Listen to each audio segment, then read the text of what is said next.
tror det är jag som ska säga jag tänkte på vägen hit till ett bra fråga man kan ställa sig. Är, vem är jag egentligen? Men det är skadat. Alltså, vad är min identitet? Vad är din identitet? Och det låter ju som, det är ju jättesvårt alltså.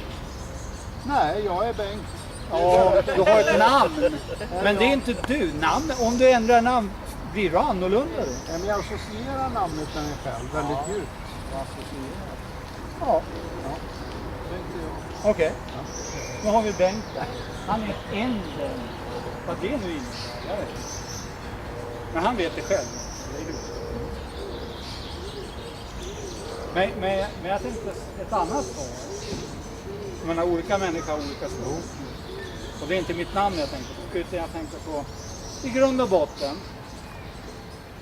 vad är min identitet? Det har tagit lång tid att komma fram till det. Jag är en tribal messiah. Wow!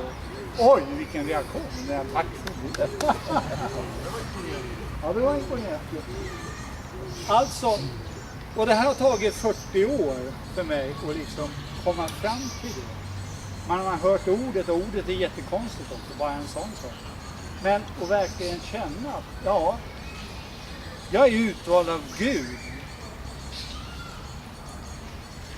för att utföra den uppgiften, att vara tribal messiah. Sen får man brottas med, vad är det och så vidare. Men det börjar med det här med identiteten. Jag kan identifiera mig med det helt och fullt nu. Hade du frågat 10 år sedan, då hade jag sagt jag är för jävligt. Alla som älskar Brynäs-kappan nu. Ja, man har olika identiteter så att säga. Men djupast liggande nu, jag känner helt rätt, jag är en tribal messiah. Och det återstoden av mitt liv så har jag en väldigt klar uppgift. Och det är bra, det känns jättebra. Veta vem man är och varför man är här och vad man ska göra. Det ger ju en helt annat lyft åt det hela. Och naturligtvis kan man säga mycket om tribal, men så här, jag vill bara hålla fram en sak. Bara för att undvika missförstånd som finns. Eller missförstånd. Men ni kommer ihåg Black Hungerning som var här på 80-talet. Ni som är unga, ni har ingen aning. Men han kom hit. Och det var en mening han sa som jag verkligen har sugit åt mig. Som en karamell. Det var Don't be Christianized. Kommer ni ihåg det? Och det poppar upp så fort det händer någonting som luktar kristendom. Alltså, jag menar, svenska kyrkan är väldigt viktig. Det är den andliga ryggraden i Sverige. Det är inte något negativt. Men vår uppgift är inte bara bygga vidare, men liksom inte vara kristna. Utan vi måste gå tillbaka till grunden. Alltså, vad var det som Gud förväntade sig av människorna efter syndafallet, efter Abraham, när Abraham, Isak och Jakob kom? Det var ju att bygga en nation. Det är det. Det vill säga, kristendomen, enkelt uttryckt, har ju uppgiften att föra människor till himlen. Men Israel har ju uppgiften att föra Gud ner på jorden. Och det är två olika saker på ett sätt. I mångt och mycket är det ju, ger det samma kind av aktiviteter kanske. Men syftet är annorlunda. Och många tänker, han ska välsigna 430 familjer. Då är det färdigt. Då har jag gjort mitt, då går jag till himlen. But don't be Christianized. Tänk inte sådär. Vi är här för att bygga Guds nation. Så alla svenskar, alla som bor i detta avlånga land, utan undantag, är ett med Gud. Det är det vi sysslar med. Om du välsignar 430 eller 785 eller 500 000, det spelar inte så stor roll. Det har sin verkan. Men det viktiga är att alla människor blir ett med Gud. Och det är inte lätt. Ja, men vi vet ju själva. Vi har slitit med det. Och hur långt har vi kommit egentligen? You don't need to answer. Men det är liksom riktningen som är viktig. Att vi är på väg någonstans. Att vi inte slutar. Vi vet vad vi vill. Och vi ska fortsätta tills vi sen dör. Sen får någon annan ta över stafetten. Våra barn. Så vidare, så vidare.